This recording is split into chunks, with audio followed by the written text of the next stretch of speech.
Bismillahirrahmanirrahim. Assalamualaikum warahmatullahi wabarakatuh.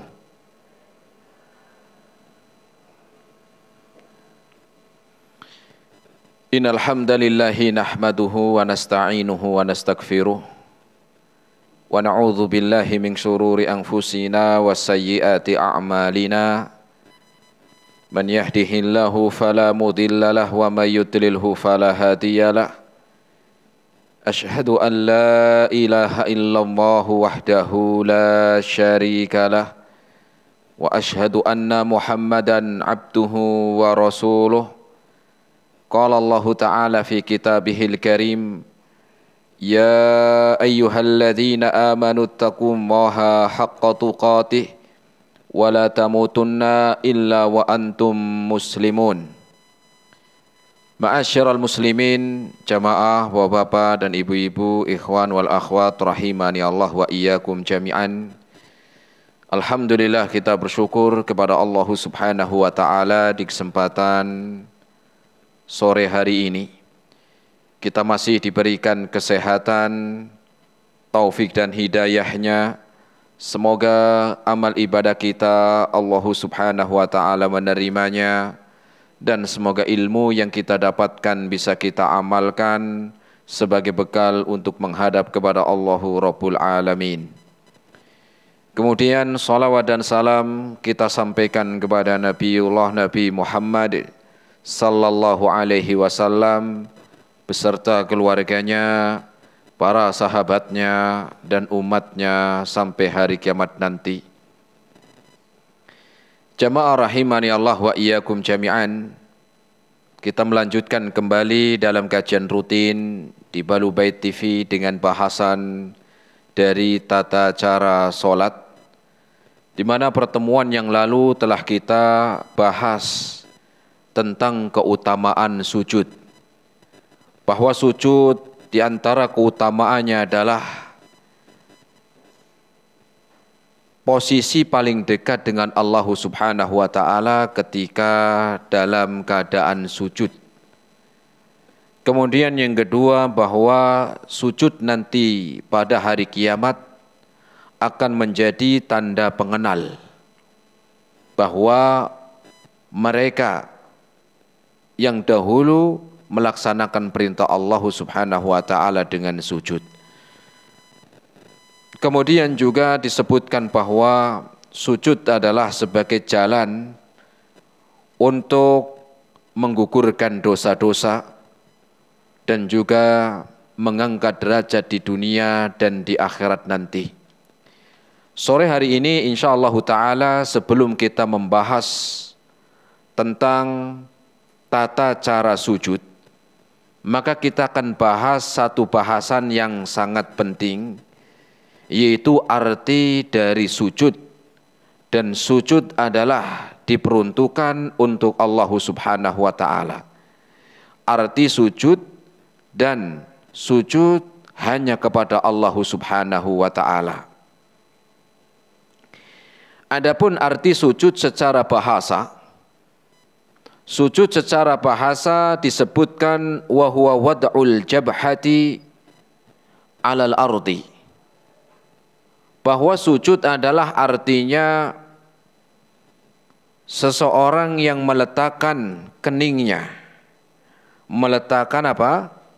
Keningnya di atas tanah. Ya, meletakkan apa? Meletakkan keningnya di atas tanah. Ini secara bahasa tentang arti dari sujud. Adapun secara syar'i yang dimaksud sujud adalah sebagaimana disebutkan oleh Al-Imam Asy-Syaukani. Beliau menyebutkan huwa wad'ul jabhati 'alal ardi li ta'dhimillahi ma'al hudu'i wa tadalluli.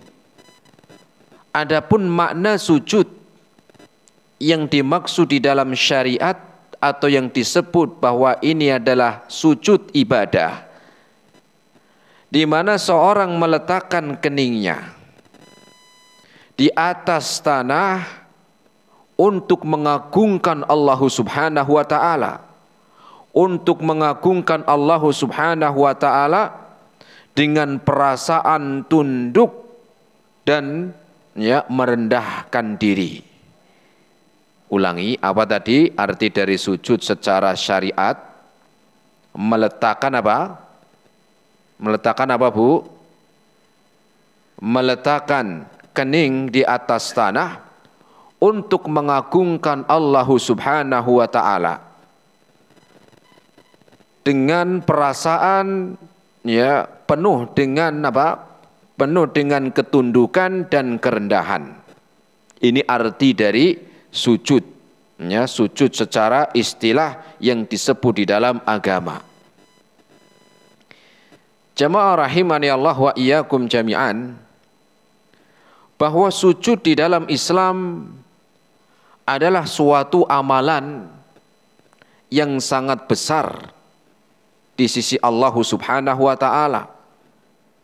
Sehingga ada hukum tersendiri di dalam sujud. Bagaimana sujud yang diperuntukkan kepada selain Allah Subhanahu wa taala. Nah, kita akan bahas. Adapun macam-macam sujud. Macam-macam apa? Sujud. Disebutkan bahwa sujud terbagi menjadi dua. Di antara yang pertama adalah sujud sebagai penghormatan. Sujud sebagai penghormatan, memuliakan kepada orang yang disujudi atau kepada sesuatu yang disujudi. Ini arti dari apa? Ini arti dari sujud yang pertama, yaitu sujud penghormatan. Adapun yang kedua adalah sujud ibadah. Ya, sujud apa? Sujud ibadah. Apa perbedaan antara keduanya? Padahal sama-sama sujud, tetapi yang pertama adalah sujud yang di dalamnya adalah sebagai pengagungan, sebagai penghormatan. Adapun sujud yang kedua adalah sujud ibadah, manakala di dalamnya ada pengagungan, penghormatan, ketundukan, dan ya kemudian apa? Ada penghormatan dan juga ya kerendahan hati dan juga kerendahan kepada apa? Kepada yang disujudi. Ini arti dari sujud ibadah. Ya. Jadi sujud ya disebutkan ada dua, ada yang sebagai penghormatan aja.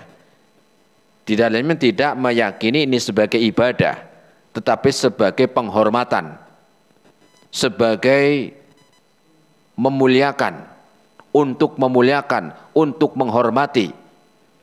Adapun sujud ibadah di dalamnya ada ya, keyakinan di dalam apa? Di dalam hati bahwa ketika sujud dia mengagungkan, kemudian rasa tunduk kepada yang disujudi.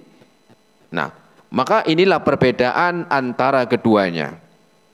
Sehingga dahulu umat-umat terdahulu di antaranya, mereka dahulu itu umat-umat terdahulu ketika ingin memuliakan seseorang, mereka sujud, ya, mereka sujud sebagai bentuk memuliakan, sebagai bentuk penghormatan, ya. Dan ini umat terdahulu ada demikian seperti yang Allah kisahkan di dalam ya kisahnya Nabi Yusuf alaihi salam. Dalam kisah apa? Nabi Yusuf alaihi salam, di mana keluarganya ya sujud kepada Nabi Yusuf alaihi salam. Maka ini bukan sujud ibadah kepada Nabi Yusuf, bukan, tetapi bentuk penghormatan, bentuk memuliakan Nabi Yusuf dengan sujud kepada beliau, ya, yang dilakukan oleh keluarganya, yaitu bapaknya atau kedua orang tuanya. Nah, ini disebut dengan sujud penghormatan, bukan sujud ibadah. Demikian juga yang dilakukan oleh para malaikat, yaitu yang dilakukan oleh para malaikat ketika Allah perintahkan untuk sujud kepada Nabi Adam alaihi salam. Maka ini adalah sujud yang bukan sujud ibadah, tetapi sujud yang dilakukan oleh sujudnya para malaikat kepada Nabi Adam alaihi salam. Ini adalah sujud penghormatan sebagai bentuk ketaatan kepada Allah, karena Allah yang memerintahkan kepada malaikat untuk sujud kepada Nabi Adam alaihi salam. Dan ini bukan sujud ibadah. Dan ini bukan sujud ibadah, karena sujud dalam ibadah ya, ini tidak boleh kecuali hanya untuk Allah Subhanahu wa taala. Nah, ini sujud untuk memuliakan ya, sujud penghormatan. Adapun di dalam syariat kita, setelah diutusnya Nabi Muhammad sallallahu alaihi wasallam, maka sujud penghormatan kepada manusia, sujud penghormatan kepada makhluk, bukan itu ibadah, maka ini tetap dilarang. Maka ini tetap dilarang. Ya. Walaupun ini bukan sujud ibadah, bukan. Sujud penghormatan, sujud untuk memuliakan. Maka ini dilarang di dalam syariat kita setelah diutusnya Nabi Muhammad SAW. Adapun umat terdahulu seperti tadi kisahnya Nabi Yusuf, ya, itu sebagai sujud penghormatan. Dan adapun di syariat kita, di syariat ya Rasul SAW, ya, setelah diutusnya Nabi Muhammad, maka sujud kepada manusia sebagai bentuk kehormatan atau memuliakan ini tetap dilarang. Ini dilarang. Ya, ini dilarang karena ya sujud penghormatan yang dibolehkan dahulu. Setelah diutusnya Nabi Muhammad, ya, maka sujud penghormatan kepada manusia ini sudah dilarang. Ya. Dan disebutkan oleh Al-Imam Ibnu Katsir rahimahullahu ta'ala, beliau mengatakan ya, di dalam tafsirnya, beliau mengatakan wa qad kana hadza sa'igan fi syara'i'ihim. Yang terjadi keluarga Nabi Yusuf sujud kepada Nabi Yusuf alaihi salam, ataupun malaikat yang sujud kepada Nabi Adam alaihi salam, ya, itu adalah ya bentuk penghormatan seperti tadi keluarganya Nabi Yusuf, ya. Dan ini dahulu dibolehkan sebagai penghormatan, sebagai memuliakan, dahulu dibolehkan. Ya, kapan? Sebelum diutusnya Nabi Muhammad SAW. Idza sallamu 'alal kabiri yasjuduna lah. Mereka dahulu, umat-umat terdahulu, mereka biasa menggunakan ya sujud ketika mereka mengucapkan sesuatu kepada orang yang disujudi sebagai tanda ya tanda kemuliaan. Ya, atau dengan salam, atau dengan ucapan, atau dengan sesuatu yang menunjukkan untuk memuliakan. Mereka dahulu umat-umat ya sebelum diutusnya Nabi Muhammad SAW ini dibolehkan untuk penghormatan. Walam yazal hadza jaizan min ladun Adam ila syariati Isa alaihi salam. Dan syariat sujudnya manusia kepada manusia sebagai tanda penghormatan dan pemuliaan kepada yang disujudi ini dibolehkan ya dahulu ya dari zaman Nabi Adam alaihi salam sampai zaman Nabi Isa alaihi salam. Panjang ya, dari zamannya Nabi Adam alaihi salam. Makanya tadi malaikat sujud ya kepada Nabi Adam ya, sampai zaman Nabi Isa alaihi salam ada sujud sebagai penghormatan. Ya. Kemudian beliau melanjutkan, fahurima hadza fi hadhil millah. Adapun setelah diutusnya Nabi Muhammad SAW, sujudnya seseorang kepada manusia ya di dalam bentuk penghormatan dan untuk memuliakan, maka ini sudah diharamkan. Ini sudah dilarang. Sudah dilarang. Walaupun ini bukan ibadah, sujud sebagai penghormatan, maka di zaman setelah diutusnya Nabi Muhammad SAW, maka ini diharamkan. Sampai kapan? Sampai hari kiamat. Ya. Wa ja'ala sujuda mukhtassan bi janibi Rabbi subhanahu wa ta'ala.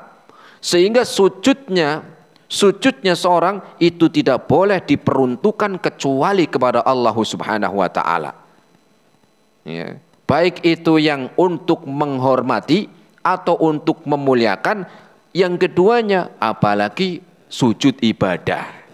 Kalau yang sujud untuk penghormatan saja itu tidak boleh ya dilakukan oleh manusia, sujud kepada manusia, apalagi sujud yang bersifat di dalamnya ada sujud ibadah. Maka lebih lagi nggak boleh kepada manusia, ya. Maka lebih lagi tidak diperbolehkan bagi siapa? Bagi ya manusia. Ya.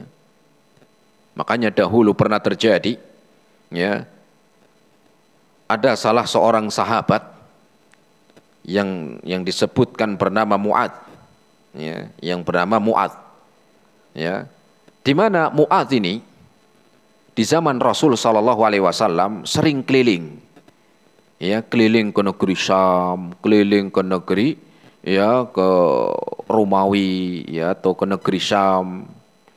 Nah, Mu'adz ini melihat kalau di negeri Syam, ya, Syam itu kalau hari ini 4 negara, Palestina, Yordan, kemudian Suriah dan Lebanon. Kalau dulu namanya Syam, negeri Syam, ya. Hari ini 4 negara itu kurang lebihnya itu. Nah, Mu'adz ini sering keliling ke negeri-negeri apa? Negeri Syam. Di mana Mu'adz ini melihat penduduk negeri Syam ketika mereka menghormati, memuliakan raja-raja mereka itu dengan cara sujud.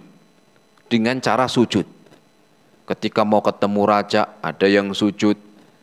Ketika ketemu orang yang dimuliakan sujud. Maka ini kebawa oleh Mu'adz ketika pulang ke Madinah. Maka Mu'adz ketika ketemu dengan Nabi Shallallahu Alaihi Wasallam, maka dalam hatinya Mu'adz mengatakan, kalau di sana orang-orang Syam ketika memuliakan raja-raja mereka dengan sujud. Nah, aku pengen memuliakan, menghormati Nabi Shallallahu Alaihi Wasallam. Padahal Rasul lebih pantas untuk dihormati. Lebih pantas untuk apa? Untuk dimuliakan. Ya, maka Mu'adz ini karena melihat yang dilihat di negeri Syam, ya, dengan menghormati sujud, maka Mu'adz ini sujud kepada Rasul Sallallahu Alaihi Wasallam. Maka Mu'adz ini apa? Sujud kepada Nabi Sallallahu Alaihi Wasallam. Maka Rasul mengatakan, ya, dilarang. Maka Rasul mengatakan jangan sujud kepada saya. Jangan sujud kepada saya. Ini padahal Rasul lebih mulia dibandingkan raja-raja Syam kala itu. Rasul seorang nabi, seorang rasul. Ya. Kemudian Rasul mengatakan kepada Mu'adz, Rasul mengatakan la yasluhu li basyarin ayyasjuda li basyarin. Tidak boleh, tidak pantas manusia sujud kepada manusia. La yasluhu li basyarin ayyasjuda li basyarin. Tidak pantas ya Mu'adz untuk manusia sujud kepada manusia yang lain, tidak boleh, tidak pantas, ya, karena sesama makhluk, ya, tidak boleh. Hadis riwayat Imam An-Nasa'i. Nah, dari sini kita mengetahui bahwa sujud yang pertama ini yaitu sujud sebagai penghormatan, ya, ini pernah dibolehkan dahulu, ya, pernah dibolehkan dahulu sebelum diutusnya Nabi kita Nabi Muhammad SAW. Adapun setelah diutusnya Nabi Muhammad SAW, maka ini sudah dilarang, walaupun itu bentuk sebagai penghormatan, ya, sebagai penghormatan. Kemudian Rasul SAW mengatakan, "Lau kuntu amiran ahadan ayyasjuda li ahadin." Kalau seandainya dibolehkan manusia itu sujud kepada manusia, la amartu, sungguh aku akan memerintahkan al-mar'ata antasjuda li zaujiha. Maka aku akan perintahkan seorang istri untuk sujud kepada suaminya. Ya. Kenapa alasannya? Li'azami haqqihi, karena besarnya hak suami terhadap istrinya. Tapi ini enggak boleh. Rasul mengatakan, setelah mengingatkan kepada Mu'adz, tidak boleh manusia sujud kepada manusia yang lain. Kalau seandainya dibolehkan, walaupun itu adalah sujud penghormatan, sujud sebagai apa? Memuliakan, maka aku akan suruh seorang istri sujud kepada suaminya.